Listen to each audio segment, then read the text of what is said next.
Burgess and Bolton's weekly wrap-up.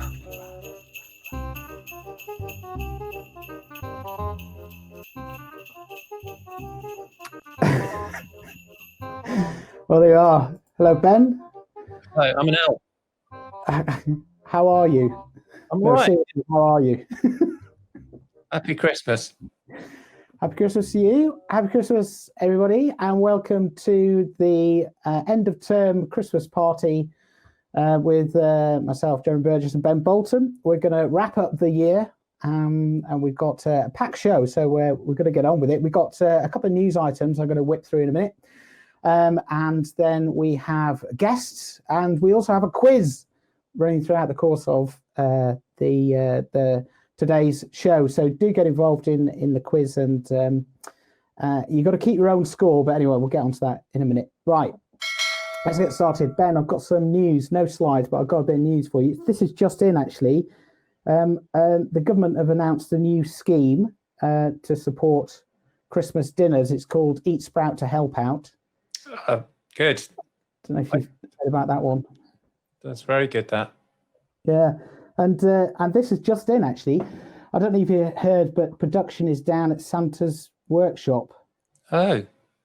Yeah, it's bad news, actually. Many of the workers have had to self-isolate. I know, it's bad, isn't it? Wonder if they've been furloughed, any of them. Yeah, who knows? Who knows? Right. Tough times. Tough times. Let's move things on. So the structure for today is that we've got our quiz, and interspersed between our quiz questions, we have a number of guests. And hello, Maddie. Hi, Leslie. We've got a number of guests, and we're going to ask them to reflect on the year that has been in a positive way. We want positive insights and reflections on 2020, not the horribleness that we've all experienced. And then looking forward to what's inspired them and what they're going to be doing in 2021. So with that, let me introduce our first guest, who is Ben Rose. Ben, are you there, Ben? I am here, and I'm wearing a Christmas Yes. jumper. Happy Love Christmas. it. Excellent. Good stuff. Looks like it's planned, doesn't it? Looks like it's planned. It's all working out great. So welcome, Ben. Ben's co-founder and president of Riskbook. Nice to see you again, friend of the show. And so quickly, Ben, just a quick reflection on 2020. What's been good for you? So I think the most surprising thing was just that all the stuff that looked like we wouldn't be able to do it, we managed to do without meeting people. So we're a startup, and obviously that comes with lots of different challenges, like growing a team. So we hired loads of people and basically doubled our team without really meeting any of them. So that was one quite surprising success. And now we all feel like the best of friends. We did a virtual offsite and have been exchanging seasonal recipes this last week as well, and challenging each other, things that you shouldn't be able to do without meeting in person. We got a similar sort of result with investment stuff as well. So you shouldn't really be able to convince somebody to give you a load of money to go and pursue your startup without ever meeting them in person. But again, we did, tons of Zoom calls and so on with investors from all over the world, and managed to close our funding round. So that was really surprising and really nice as well. If a little exhausting, spending weeks and weeks on back-to-back Zoom calls telling our story, but a great result all the same. And then finally as well, I think, going to what we were in placements, which all looked a bit in doubt again when you couldn't meet in person to discuss any of these things. But we managed to close at the end of last month a massive with a US seed, top 10 broker and a top 10 reinsurer, all on the platform and virtually. So it's all worked out okay, which is great. I think a really nice silver lining to a year which we know has had some other challenges. That's amazing, Ben. It's brilliant. Yeah, I think I feel kind of similarly about it. My only worry now is that what do we do when we all get back to meet in person next year? Might all go wrong. Yeah. So true. So true. So looking forward, Ben, what's inspired you? What you got planned for 2021? I think it's more of the same. We've seen a lot of people saying the other day that said, like, please, like, just give us all I want for Christmas or something is 2021. But I think we're more in the camp of bring on 2021 at this point. We're excited. We're not going to wait around for the vaccine. We're pushing as quickly as we can towards what we can do for as many people as possible. So really excited about doubling down on all sorts of things, whether that's the bigger team, the more placements, and so on. But I think also one thing that was exciting about last year is that we learned a lot as well. So we learned that whereas we'd started focusing on just helping brokers and reinsurers to do business better, we realized the seed horrible time of it as well in preparing all of their data and getting everything ready. So we've built a really sophisticated tool for them to automate the process of getting their reinsurance data exhibits ready. And we're working with quite a few large cedents now to roll that out across their organizations. And the reason that's such an exciting thing for us is for 2021 is I think we've gone from serving quite a niche group of reinsurance brokers and reinsurance underwriters to suddenly our target market is every insurance company on the planet as well. Everyone who buys reinsurance. So we're really excited to be expanding out our team and focusing on pretty much everyone out there who could benefit from buying reinsurance in a little bit more of a comfortable way in 2021 and saving loads of the pain that goes into getting ready for your reinsurance purchase. So super excited about that for next year. That is really good. That's really positive. So great start to the show. Thank you ever so much, Ben. And I'm sure we'll catch up with you in the new year. Thank you very much. See you, Ben. Merry Christmas. Merry Christmas. Merry Christmas, guys. Enjoy. See you soon. Do the quiz. Off on his sleigh. There we are. So that was good. Good start. So next up, we got, the first of our quiz. So the quiz, you need a piece of paper and a pen. You've got to mark your own work. We got 3 rounds. Don't worry, there's not 100 questions each round. There's a few questions in each round. And we've split it up into different categories. So the first category is risk insurance and surfing.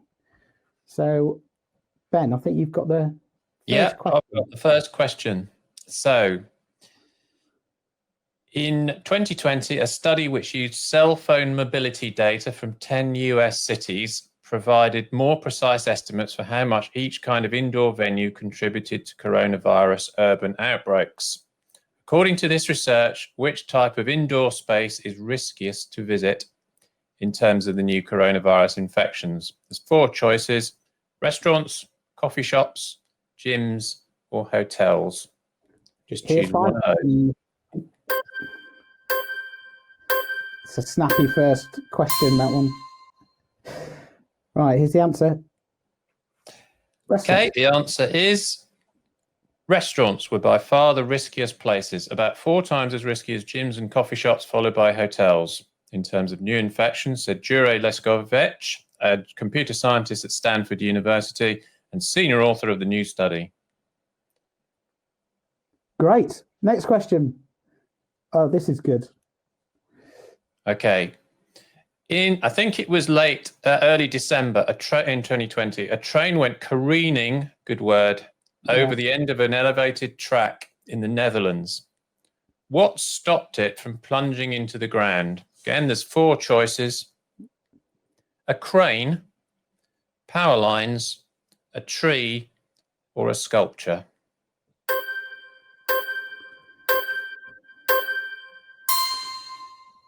And the answer is? A sculpture. A sculpture of a whale's tail stopped the derailed train in the Netherlands from plunging 30 feet to the ground on Monday. There you can see the picture of it. It's like this, I won't do a Dutch accent. It's like the scene of a Hollywood movie, said a spokesman for safety in the area where the accident occurred. Thank God the tail was there. Yeah. Just so you know, the driver was unharmed. He was the only person on the train. And he was taken to hospital for an evaluation and then to the police station for questioning. Ominously. Yeah, there we are. Train officials are investigating how safety systems designed to stop the train failed. Yeah, that's quite worrying. So while we're on failed transport, next question. Okay. Which model of Boeing plane has been cleared by the Federal Aviation Administration, the FAA, to fly again? The 737 MAX, the 747-8, the 777-300ER, or the 787 Dreamliner?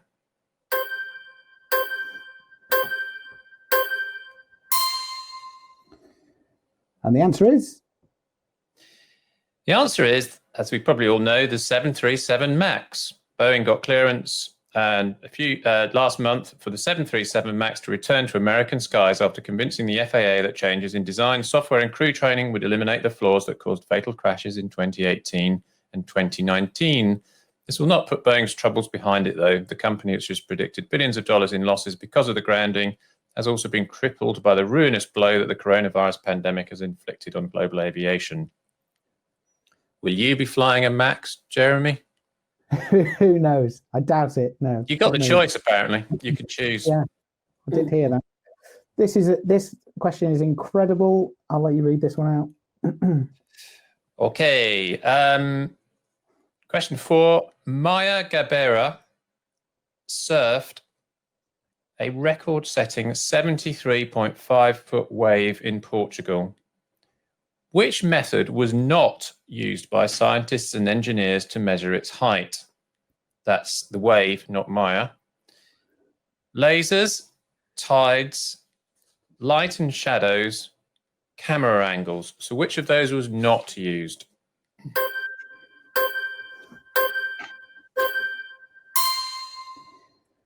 Okay. And So the answer is lasers were not used. Measuring monster waves is an imperfect science, but a team of wave engineers and scientists spent months examining the tides, light and shadows, objects in photos, camera angles, and camera lenses, and determined this month that the wave Miss Gabeira rode in Portugal was 73.5 feet. This makes the enormous wave not only the biggest wave ever ridden by a woman, but also the biggest wave surfed by anyone during the 2019-20 winter season. First for women in professional surfing. She is now certified in the World Surf League and the Guinness Book of World Records. I think she is an absolute nutcase as well, because I watched some of those videos and it is scary. I couldn't get the video in here, but it's worth all right. Yeah, you can look it up on YouTube. It's worth watching. Yeah, it is terrifying. Terrifying. Absolutely. When the wave closes over at the end, unbelievable. Yeah. Right, that's the end of round 1. So mark your own questions. I trust you all to be honest about this. And with that, let's bring on our next guest, who is Walid, who is hanging on for us. Hopefully you're still there. Walid Al-Skif, who is the founder of the Jaw Blocks. Yes. Hello, Walid. Let me switch your mic on. Hang on.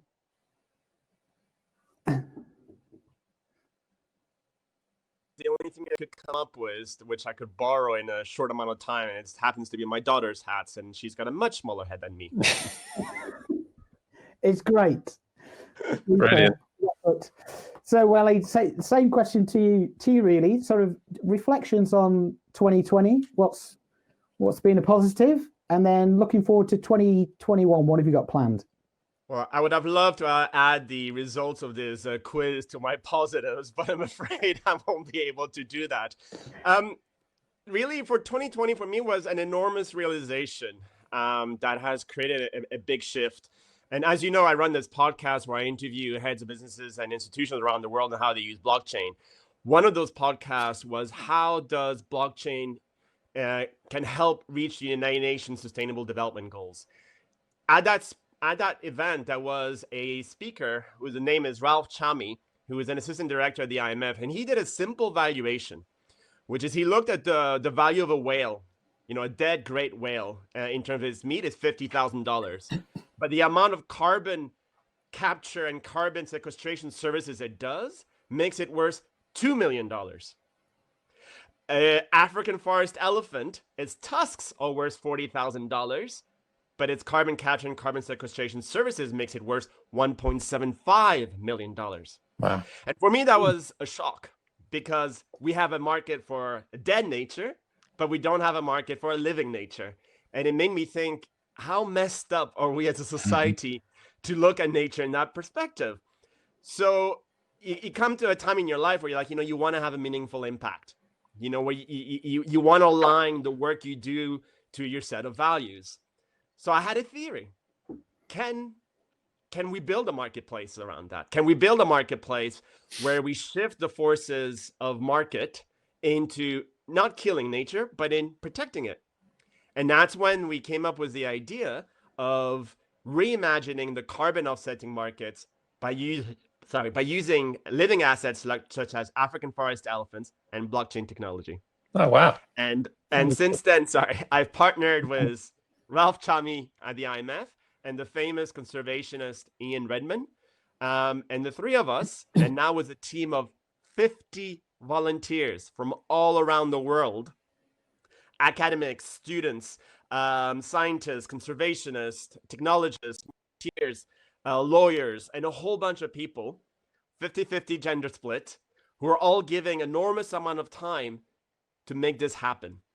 And for me, that is the best positive of 2020, which is we're suddenly gathering the forces of all these individuals and their times to fundamentally do one thing: give us hope.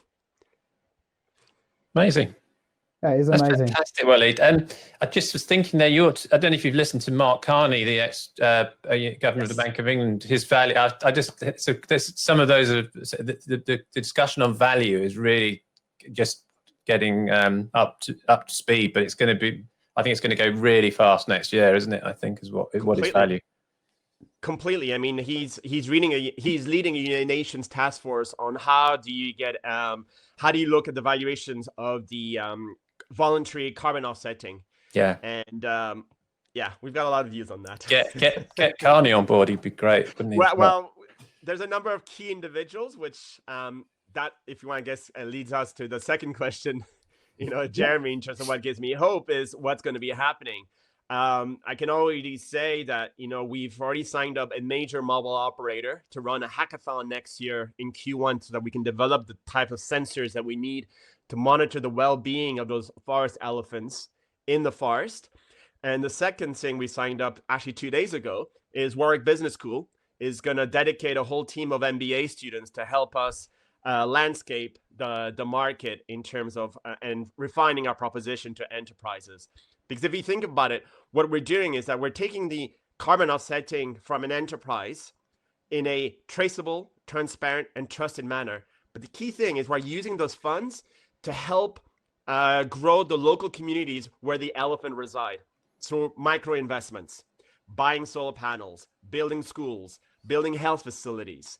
The more we can help them raise their living standards, the more they're incentivized to protect that asset. And effectively, they're protecting the elephant for the elephant to take care of them. And that's a kind of symbiotic relationship we're looking to build. And we're going to launch in most likely Gabon in Western Africa by Q4 next year. But we've got enormous plans. And we'll be very excited to tell you more about it in 2021. But watch this space. Awesome. We're going to be there. We're going to be in Gabon with you. Yeah. Excellent. Let's go find some of those elephants, in the forest of Gabon. That is so good. Walid, always a pleasure to see you. Thanks so much for your positivity and your contributions, and we look forward to catching up with you in the new year. All the links on that as well. Thank you very much for the opportunity. Yeah, and wishing you all a wonderful Christmas and a happy New Year. Yeah, and you, Walid, and a healthy New Year as well for us all. Yeah. Thank you. Bye. Bye. There he goes on his sleigh. That's good. Right, let's get into round two. People changing the world on this show. I know. We bring you the latest news here. You'll hear it here first. So it's exactly. Right, Ben, this is it. These questions are so you. It's brilliant. So let's get into your second round. Flights, fashion, flights, and famous tights. All right. Okay. Here we go. So, in 2020, there have been a record number of, and there are 4 choices: commercial flights, weddings, named storms, movie releases.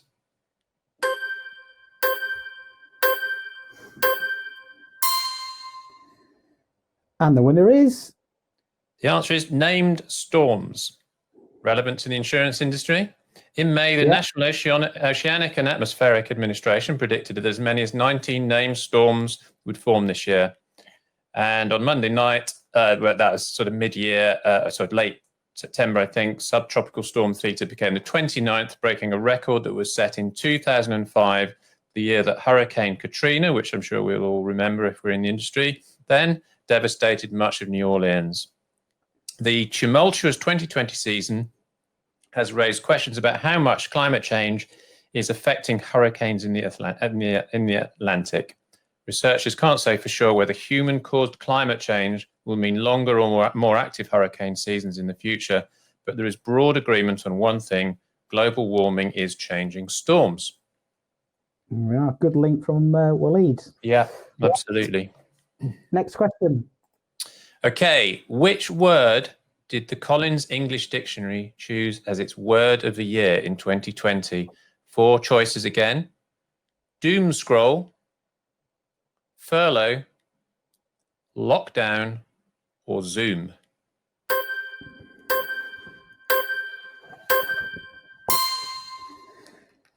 And the answer is? The answer is lockdown was chosen as word of the year because it's a unifying experience for billions of people across the world who have had collectively to play their part in combating the spread of COVID-19, Collins said on its website. The dictionary counted over 250,000 uses of the word this year, up from 4,000 last year. Other words that made the shortlist: coronavirus, self-isolate, TikToker, and furlough. There we are. Which Christmas film, Ben, is 30 years ahead of its time? Home Alone. Know. What? Home Alone. There you go. Next question. Okay, next question. Where is construction of a spaceport beginning this month after 6 years of planning and fundraising? 4 choices: Britain, India, United Arab Emirates, and Taiwan.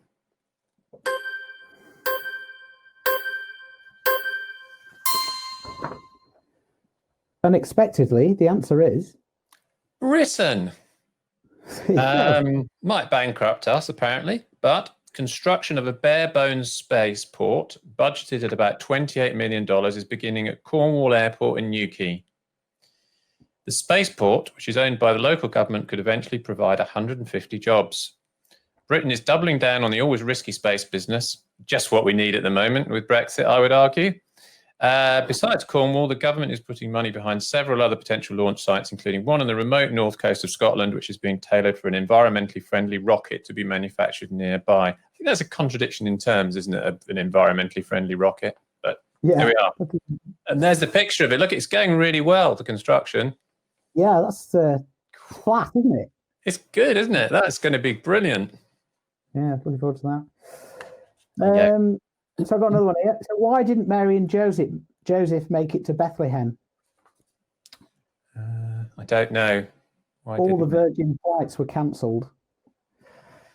They're all good, aren't they? This is a classic Ben Bolton question. It is. This is my favourite question. Which 2 shades did Pantene pick as colours of the year for 2021? So the 4 choices there: illuminating and classic blue, rose quartz and serenity, serenity and ultimate grey and illuminating.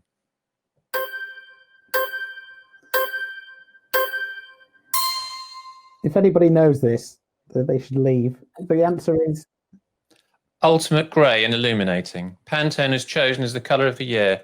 Ultimate grey and illuminating. Our chief fashion critic writes that ultimate grey is the kind of grey of wisdom, grey beards, and that intelligence, grey matter. And that illuminating is more of a sunshine or smiley face yellow. Yeah, we've got a few examples. No one colour could get across the meaning of the moment, said Laurie Pressman, the vice president of the Pantone Colour Institute. There is such a thing. This is only the second time in 22 years that Pantone has been choosing a colour of the year that 2 colours have been selected. It's also the first time that a grey has earned the honour, only the second time for a yellow. There we are. We're looking at that for our corporate identity next year. Well, we've already got the banana, haven't we? Right, next question. Okay, what have thousands of people in Brunei, Taiwan, Japan, and Australia done to satisfy their yearn to fly again? Have they taken a flight to nowhere, created full-size airport cabins in their own home, assembled model planes, or dined at airport-themed restaurants?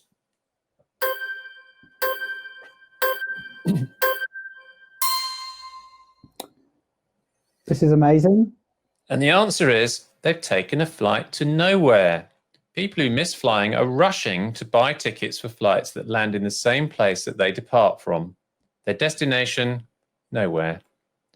So far, Royal Brunei Airlines, the Taiwanese airline EVA Air, and Japan's All Nippon Airways have offered these flights to nowhere. But last week, Qantas joined their ranks, announcing a scenic flight over Australia, and it sold out in 10 minutes. Environmental groups and travellers have criticised these trips, arguing that the global airline industry is needlessly spewing carbon into the atmosphere. Madness. Yeah, absolutely. Right, next one. Oh yeah, this is brilliant. Okay, next question. My last question. Which fashion figure dressed up like a canary and perched inside a giant bird cage to protest the extradition case against the WikiLeaks founder, Julian Assange? And was it Kate Moss, Naomi Campbell, Stella McCartney, or Vivienne Westwood?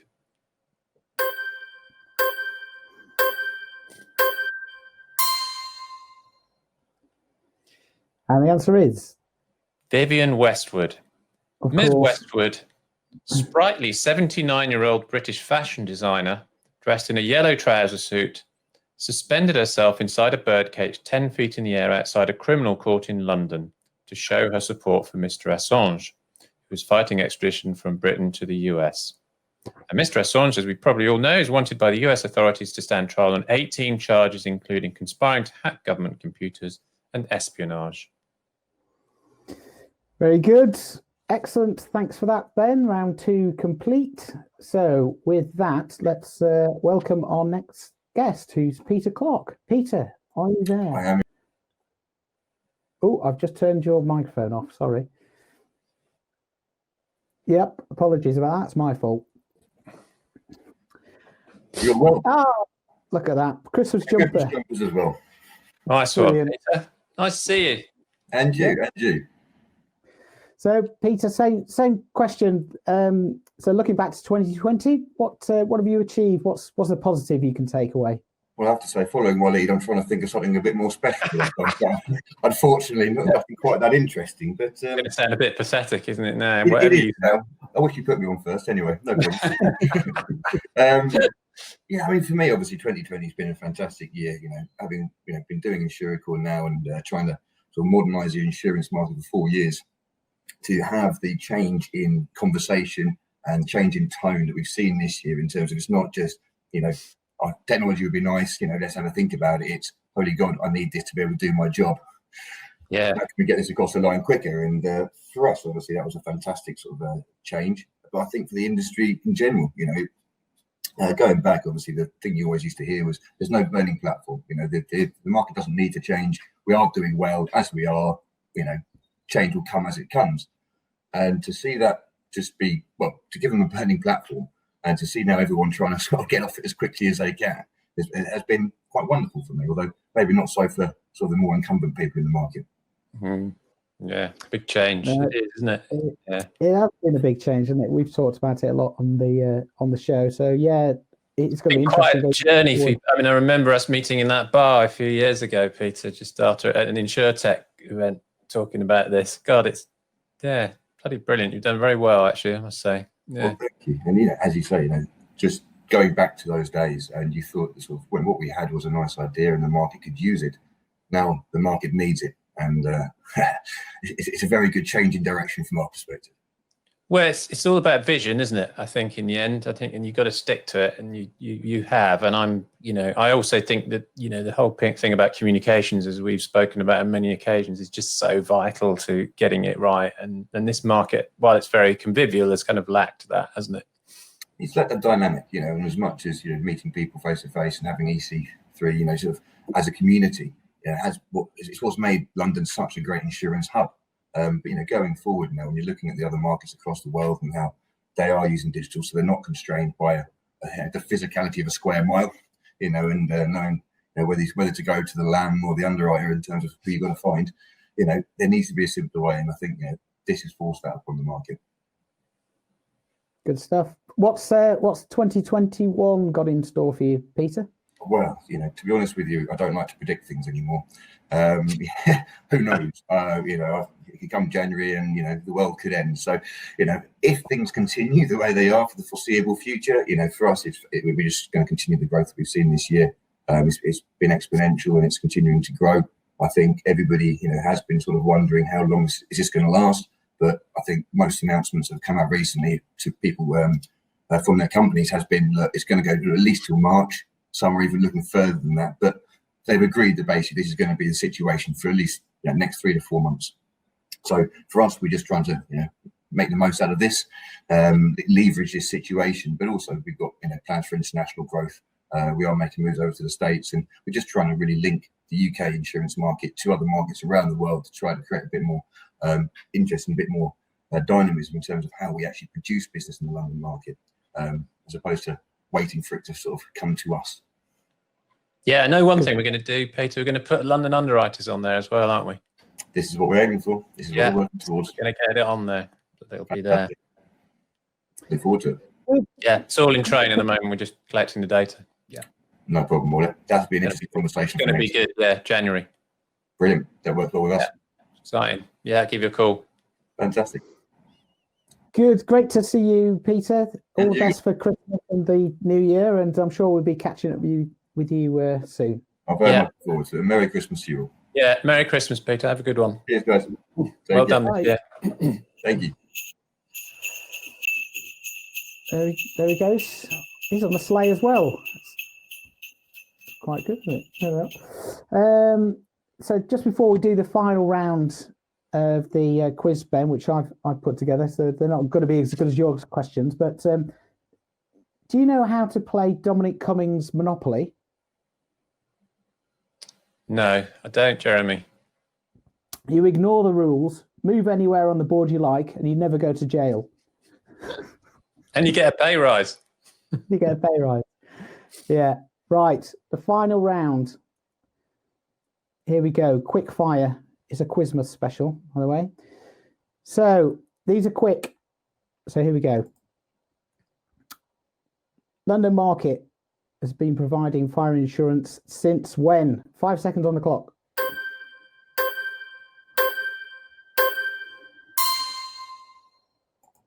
$1682 is the answer.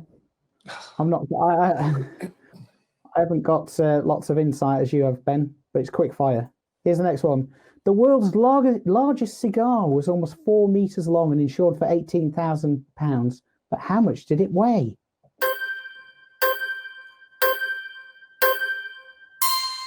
Quick maths, if you know your cigars. It's obviously 110 kilos. Yeah, it's easy. Got that. Okay. It's a bit easy, wasn't it? Right, next one. Which world famous dancer insured his legs for 25 million? There's an obvious mistake in these answers.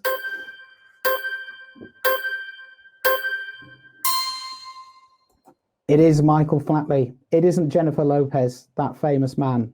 No. I obviously didn't read my own question when I did that. Next one. Okay, we're going to play a quick round of racehorse or drag queen. I'm going to give you the name, and you're going to tell me if it's a racehorse or drag queen. So here's the first one. Bianca Del Rio, racehorse or drag queen?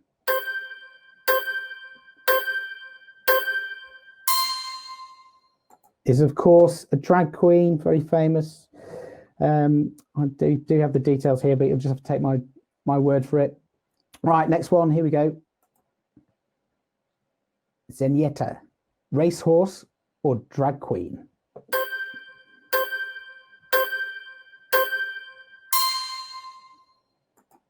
Racehorse, obviously. Yeah.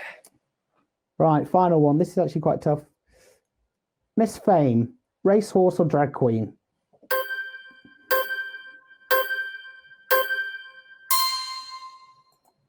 Yeah. Drag queen. There you are. Rubbish name for a drag queen, I think. It is. Right, the last question of the show. How fast would Santa's sleigh need to travel to deliver all the presents? Quick bit of maths required. Something missing from that equation. With people, there'll be people out there saying there's something missed. There's a piece of information missing from that equation. All the presents. It could be 10 million or 20. I know it's all based on a bit of scientific research. But anyway, that's the answer. Sure. That's all you need to know about, everybody. That's it. Right. So that is it. That's so you can you've hopefully marked your own questions. If you want to put in the chat your score, and then we'll announce the winner in a second. But with that, Ben, what are your reflections on 2020? You got anything there?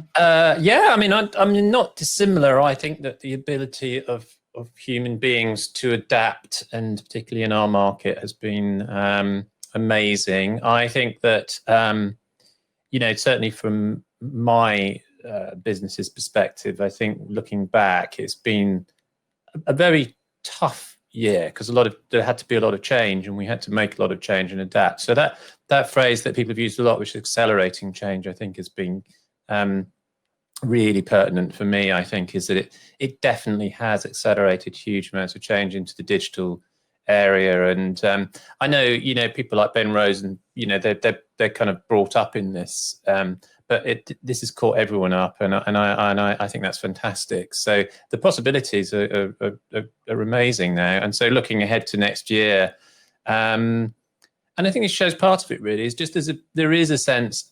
I know we've all got to get back together and actually meet in person because everybody's missed that, and I won't bore on about that. But I think this capability and this ability and this ease now, I think with the digital channels is great. And I think it's joined up so many more people. I've met more people this year than I think in any other year in my career.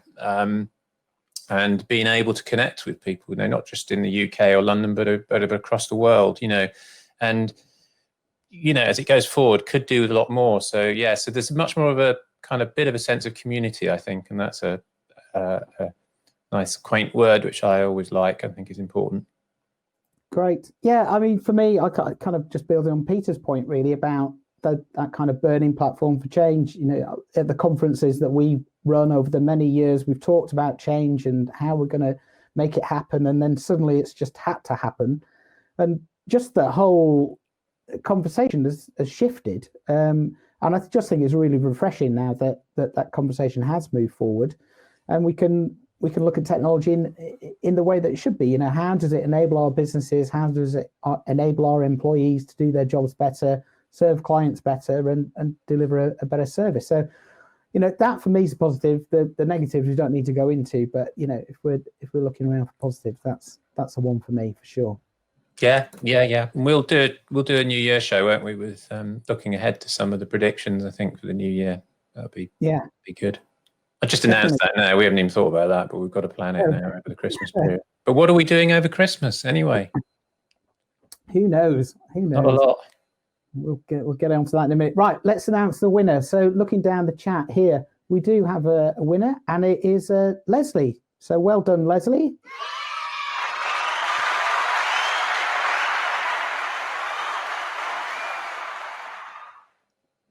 Go, Leslie. Go, Leslie. Well done. And well, that's it from us, isn't it, Ben? Yeah. Another year over. First year over. Yeah. Plans for next year. Underwriter specials we're doing. Oh yeah. That'd be good. Get some underwriters on. Maybe some broker specials. Tech. We're doing a bit on tech, aren't we? We might do some white space and PPL comparisons. Yeah, lots planned. We've got lots planned, haven't we? Yeah, indeed we have. Right. So thanks ever so much, everybody. Have a great Christmas. Enjoy it as much as you can. Stay inside, and small Christmas. We'll see you on the other side. Yeah. Thanks, everybody. Thanks for listening. Have a great Christmas. Bye.